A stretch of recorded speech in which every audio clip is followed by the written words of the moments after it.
आप लोग अपना अनुभव बता रहे, फीडबैक दे रहे हैं, तो मुझे भी थोड़ा और उत्साह और प्रेरणा मिलती है कि इस विषय की जो गहराई है या जिस विषय की तरफ हम जाने का जो हमने उद्देश्य बनाया था, उस उद्देश्य की तरफ हम धीरे धीरे आगे बढ़ते जा रहे हैं। क्योंकि हम अगर हमारा उद्देश्य अगर अभ्यास करने का अगर निश्चित होता है और उस उद्देश्य के अनुसार अगर हम आगे बढ़ते हैं, तो मुझे लगता है कि अभ्यास करना बहुत सरल और गहरा होने लगता है।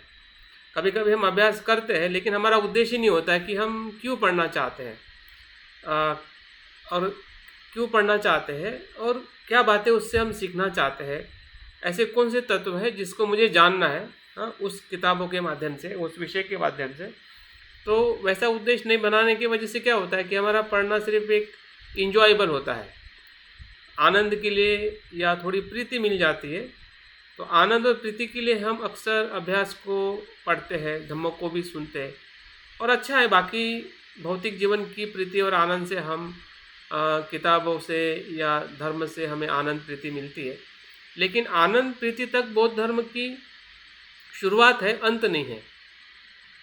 उसकी शुरुआत आनंद प्रीति से हो सकती है या होती भी है। भले पीड़ा, बुद्ध ने दुख की बात की है, लेकिन बुद्ध ने दुख में रहने की बात नहीं की है, खास ध्यान रखिए। कभी कभी लोग बुद्ध को निराशवादी कहते हैं। बाबा साहब ने भी कहा कि बुद्ध पर इस प्रकार से आक्षेप लगाया जाता है कि बुद्ध निराशवादी है, लेकिन बाबा साहब ने लोगों के इस मत को खंडित किया है कि बाबा साहब बुद्ध इस प्रकार से निराशवादी शिक्षा के दार्शनिक या मार्गदाता नहीं है। और कभी कभी मुझे भी जब दुख, चार आर्य सत्य में दुख की बात देखता था, ग्रह त्याग की बात देखता था, तो मुझे भी ऐसा ही लगता था कि सही में बुद्ध की बात कहीं ऐसी तो नहीं है। लेकिन जब हम उसके अनुभव के साथ जब आचरण करते हैं, तब ऐसा लगता है कि सही में बुद्ध तो इससे ऊपर उठने की बात करते हैं। बुद्ध ने कभी भी निराशा की बात नहीं की है। बुद्ध निराशावादी नहीं है, बुद्ध का धर्म भी निराशावादी नहीं है, वो आशावादी है। लेकिन आशावादी होने के साथ साथ में वो सत्यवादी है। सिर्फ हमें स्वप्न दिखाना कि आप सुखी होगे या आनंदित बनोगे, वो सिर्फ ख्वाब नहीं है, वो आदर्शवाद नहीं है। वो साक्षात्कार करने की क्षमता या मार्ग बुद्ध बताते हैं, कि हमें उस सत्य का, उस आनंद का, जो आनंद से भी परम आनंद की बात बुद्ध करते हैं, सुख से परम सुख की बात करते हैं, शांति से परम शांति की बात करते हैं, जो असीम है। परम का मतलब जो असीम है, जो खत्म होने वाली नहीं है। ऐसे सुख, शांति और सत्य की बात बुद्ध करते हैं कि जो इसी ही मार्ग से आगे गुजरती है, जिस मार्ग का हम शांति देवाचार्य के इस ग्रंथ के रूप में हमने अभ्यास करने के लिए जो पसंद किया है, जिसकी शिक्षा ही बोधिचित्त, बोधिसत्व और पारमिता और 10 भूमि के आधार पर उत्पन्न होकर विकसित होती रहती है। ये निरंतर विकास की प्रक्रिया है। जिस प्रकार से मनुष्य का जन्म होना एक निरंतर चलने वाली प्रक्रिया है। हमारे पहले भी इस पृथ्वी पर जीवन था, हम हैं, अभी भी है और निरंतर बना रहेगा। ये चलने वाली प्रक्रिया है। वैसे ही बोधिसत्व की भी ये प्रक्रिया इसी संसार के साथ में पैरेलल चलती है। संसार को दुख में से बाहर लाने वाले जो कुछ भी चित्त है, मन है, जिसे हम बोधिचित्त की अवस्था वाले लोग जो कहते हैं, वो इसी संसार में बार बार आते रहते हैं। कभी भी संसार बोधिसत्व से वीरान नहीं रहेगा। और ऐसा समय जब आएगा तो बुद्ध ही कहते हैं कि फिर से बुद्ध का जन्म होगा। ठीक है, ऐसा जब वीरान या ऐसा समय इस धरती पर आता है तो फिर से सम्यक संबुद्ध का जन्म होता है। इसका मतलब वीरान नहीं होता है। तो हम कहीं ना कहीं इस प्रक्रिया में अभी है और निरंतर रहने भी वाले हैं। जब तक हम उस स्रोत में जाकर निर्वाण और बुद्धत्व के उस सत्य को जब तक प्राप्त नहीं होता है, तो हमारी चेतना, हमारा चित्त, हमारा जीवन जो है वो इसी ही प्रक्रिया से गुजरते गुजरते ही आगे जाने वाला है। मतलब जिसका हम अभ्यास कर रहे हैं ना, तो तो अभ्यास इस जीवन के साथ में अनंत जीवन का अभ्यास है। इस जीवन का तो है ही है जब तक हम जीवित हैं, लेकिन जीवन के बाद में भी जो हमें अगला जीवन जिस भी लोक में मिलेगा, तो उसके साथ में भी इसकी जो असर जो है वो हमें मिलती है या मिलने की पूरी संभावना है, क्योंकि ये प्रतीत्य समुत्पन्न सिद्धांत पर आधारित है। किसी कल्पना पर या किसी के वरदान पर, या किसी के अभिशाप पर, या किसी के ईश्वर की शक्ति पर आधारित नहीं है। इस बात को हमें स्वीकारते हैं तो हमें निश्चित ही है इस पारमिताओं का या जो 10 भूमियों से किस प्रकार से बोधिसत्व की चर्या आगे बढ़कर मानव हित और कल्याण के लिए अपने जीवन को समर्पित करती है। तो ये कितनी बड़ी श्रेष्ठता है जो बौद्ध धर्म में हमें दिखाई देती है। बाबा साहब ने एक जगह पर जो बोधिसत्व का जो बार बार जन्म होना, और वैसा ही कुछ न कुछ हमें अन्य धर्म में भी उनके जो अवतार आते हैं, अवतारों का जन्म होता है, तो दोनों दर्शन में जमीन आसमान का फर्क है। उनके अवतार में जो भी जन्म लेता है या कुछ भी उसमें ऐसे कुछ सिद्धियाँ या ऐसे कुछ विशेष कर्म के रूप में उनको जानते हैं, लेकिन उनका जो जीवन जो है वो शुद्ध जीवन नहीं होता है। वो अंदर बाहर से वो परिपक्व नहीं होते, फिर भी उनको उस प्रकार के अवतार के रूप में माना जाता है। लेकिन बौद्ध धर्म में जो पुनर्जन्म है वो पूरी तरह से शुद्ध होता है,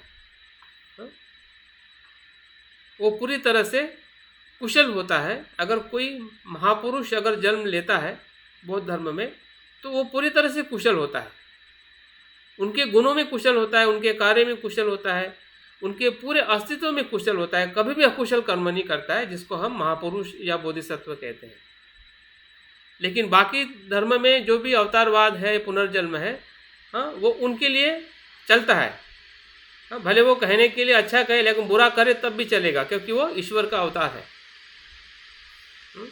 और इस प्रकार से जो दोनों दर्शन में जो भिन्नता जो है वो इसी कारण है, क्योंकि हर एक भूमि में जो बोधिसत्व की चर्या बताई गई है वो किस प्रकार से व्यक्ति के या उस चित्त के साथ में या उस पारमिता के साथ में कैसे वो संपन्न करता है, किस प्रकार से अपने जीवन को वो उस अवस्था तक चित्त की जो शुद्धता जो है या गुणों की जो असीमता है, गुण तो सभी में होते हैं, लेकिन असीम सीमा तक या ऐसा कह सकते हैं कि अनंतता में उसको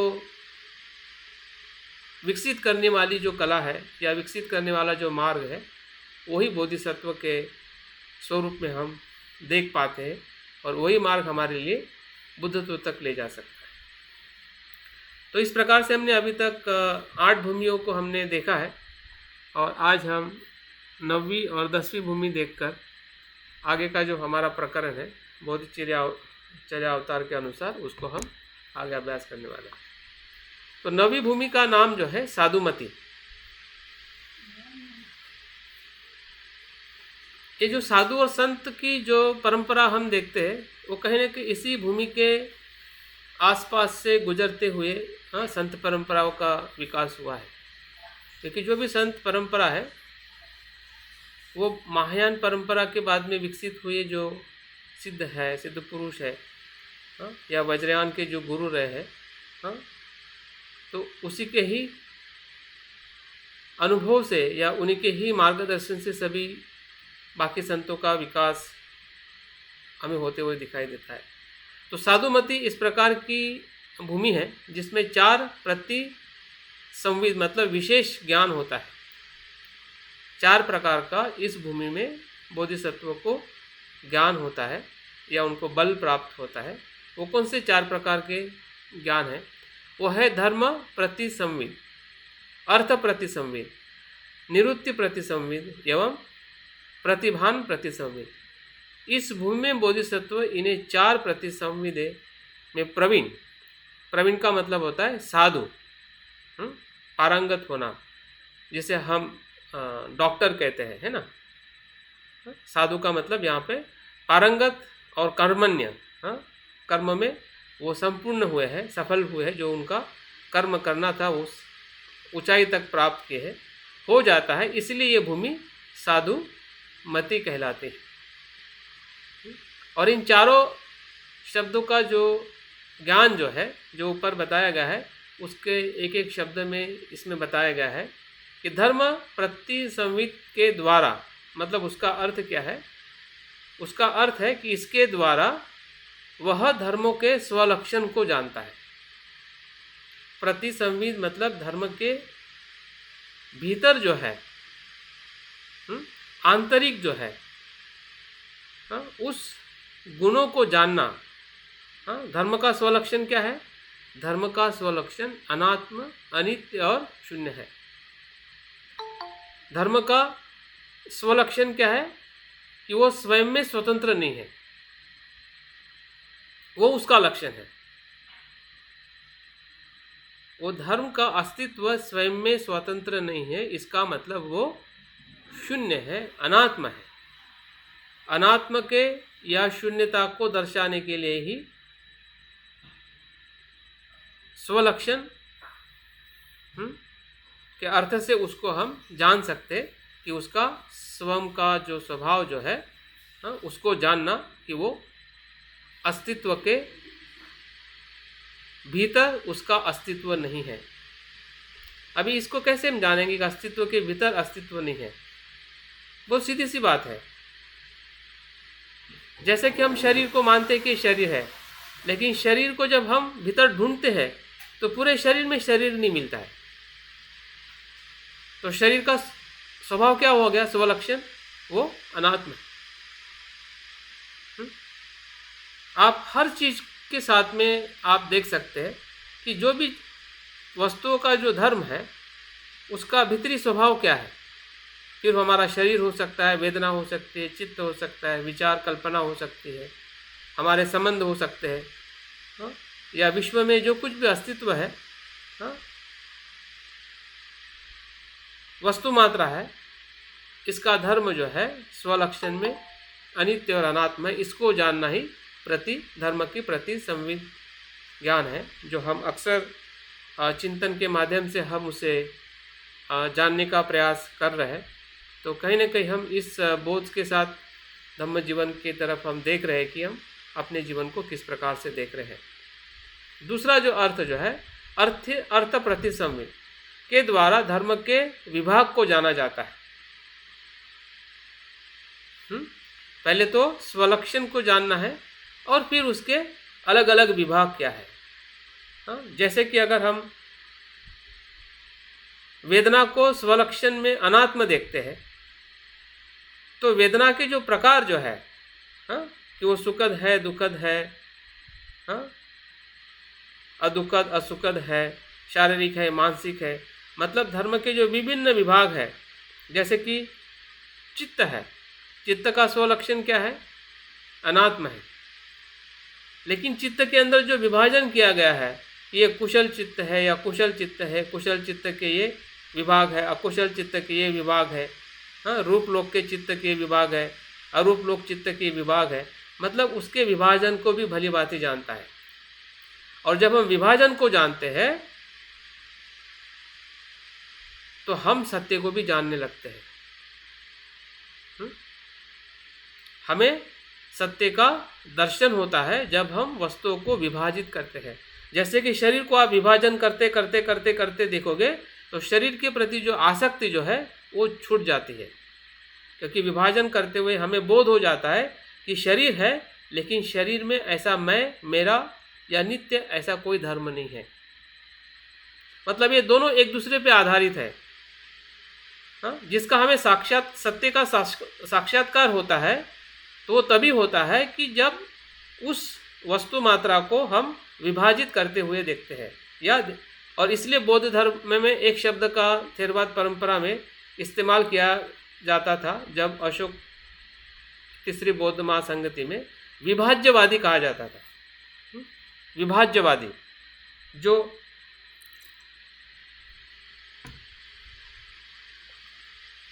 अशोका के समय जो तीसरी संगति बौद्ध संगति हुई थी, तब बौद्ध धर्म में 18 प्रकार का विभाजन हुआ था।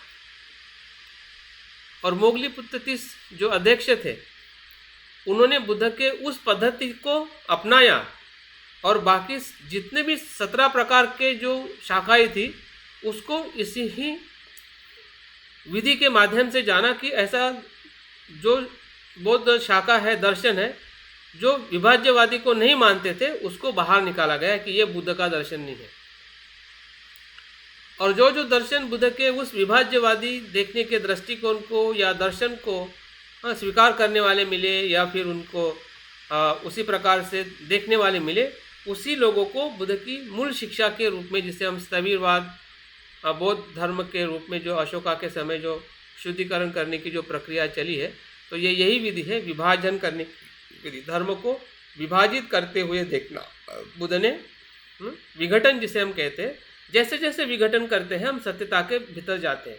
आप देखिए कि जो आधुनिक वैज्ञानिक जगत में भी जैसे जैसे एटम को विभाजित करते गए, तो आज जो सत्यता जो है लोगों के सामने आई कि जो पार्टिकल्स जो है या भौतिक जगत जो क्वांटम है, उसके पहले नहीं आई थी। अभी क्वांटम के दर्शन का आना किससे संभव हुआ है? विभाजन करने की वजह से। अगर विभाजन नहीं किया होता तो एटम की भी ऊर्जा बाहर नहीं आती, जिसे हम एटॉमिक ऊर्जा कहते हैं।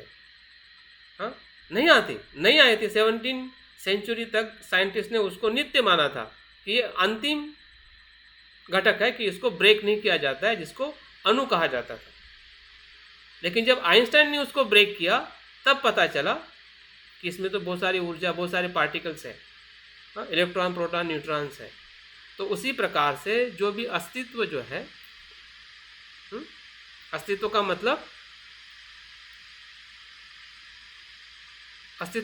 क्या है? अस्तित्व का मतलब ये है कि जो कुछ भी एग्जिस्टेंस है, जो कुछ भी धर्म है। अभी यहाँ पे धर्म का मतलब जो है बुद्ध की शिक्षा के अर्थ से धर्म नहीं है। जब धर्म की बात जब सिद्धांत में या सत्यता में आती है, तो हम बहुत सावचेता से धर्म शब्दों को लेना चाहिए। हाँ, जब बुद्ध की 4 आर्य सत्य में या दर्शन में शब्द आता है, आचरण करने में शब्द धर्म आता है, तो वो बुद्ध का उपदेश है, बुद्ध की शिक्षा है, उस अर्थ से उसको हम ले सकते हैं। लेकिन सत्यता के अर्थ में जब धर्म शब्द आता है, तो उसका संकेत और उसका जो अर्थ जो है पूरी तरह से वो और दूसरी दिशा में ले जाता है। डायरेक्ट वो सत्यता में ले जाना चाहता है जब धर्म की बात, जब हम सत्य के अर्थ में करते हैं। तो इसलिए यहाँ पे जो धर्म शब्द जो आया है, ये अस्तित्व का जो स्वभाव है उसके अर्थ में आया है। तो इस प्रकार से उसका अर्थ प्रतिसंवित जो है, धर्मों के विभाजन को भी वो जानता है। फिर तीसरा जो है निरुक्ति प्रतिसंवित के द्वारा धर्म को अभिव्यक्त देशना को जानता है। धर्म को अभिभक्त देशना को जानता है कि उसका अर्थ क्या है, जो अभिव्यक्त नहीं होता है। जो धर्म जो है शब्दों में अभिव्यक्त नहीं होता है, या कहा नहीं जा सकता है, ऐसे चीज़ों की वो देशना देने में पारंगत होता है। जैसे कि अगर प्रत्युत समुत्पाद या सत्यता जो है वो शब्दों में अभिव्यक्त नहीं हो सकती है, लेकिन फिर भी उसको अभिव्यक्त करके लोगों को या जीव मात्रा को वो उसकी देशना देके उसको उस मार्ग पे लाने का जो प्रयास करता है, वो भी एक प्रकार का विशेष प्रकार का ज्ञान है। और चौथा जो है प्रतिभान प्रति संवित्ता के द्वारा धर्म को अनुप्रबंध अर्थात निस्वच्छिन्नता को जानता है। उसकी जो शुद्धता जो है, धर्म की जो शुद्धता जो है, उसको भी वो जानता है। जैसे कि शुद्धता के तौर पे हम देखते हैं कि बुद्ध की जो धर्म काया है, हाँ, या जो मूल चित्त जो है, हाँ, जो परिशुद्ध है, हाँ, उस चित्त के धर्मों को भी जानता है। तो इस प्रकार से इस अवस्था में बोधिसत्व कुशल और अकुशल को, निष्पत्ति के प्रकार को ठीक ठीक जान लेता है। जो भी कुशल और अकुशल जो है, अनुप्रबंध का अर्थ ही वो बताया है, उसका ही अर्थ बताया है। और वो क्या है, क्या नाम है इसका, प्रतिशब्द क्या है वो? निस्वच्छिन्नता। हाँ, निस्वच्छिन्नता, निस्वच्छिन्नता मतलब परम शुद्ध, परम शुद्ध, जो हाँ, जो मतलब मूल में ही स्वभाव से ही शुद्ध है, निश्चल है। जो हम बुद्धत्व का स्वभाव कहते हैं, वो हमने वज्र सत्व ध्यान साधना में जो हमने अनुभव किया है कि हमारा मूल स्वभाव ही परिशुद्ध है ना। उसको भी वो इस अवस्था में वो जानता है कि चित्त जो है वो मूलतः ही स्वभाव शुद्ध है। तो इस भूमि में जो पारमिता का जो पारमिता जो है वो है बल पारमिता की, इसमें प्राधान्यता होती है। जो बौद्ध या महायान परंपरा में जो 9वें प्रकार की जो पारमिता है वो बल पारमिता है। तो इस प्रकार से नवी भूमि को हमें समझना है।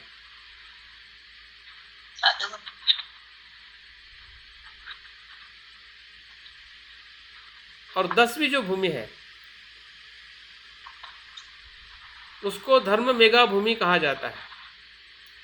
धर्म रूपी आकाश विविध समाधि मुख और विविध धारणी मुख रूपी मेघा से इस भूमि में व्याप्त हो जाता है, अतः यह भूमि धर्म मेघा कहलाती है। फिर से कहिए सर। धर्म रूपी आकाश